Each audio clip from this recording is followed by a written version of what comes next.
Subscribe to our YouTube channel and press the bell icon for the latest updates.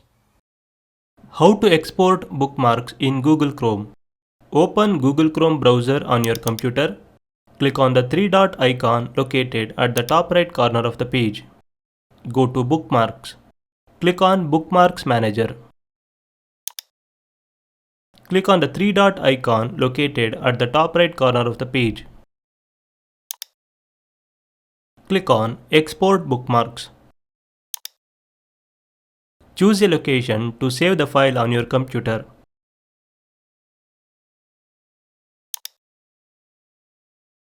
Click Save. As you can see, the bookmark file is saved on your preferred location. This is how you can export bookmarks in Google Chrome.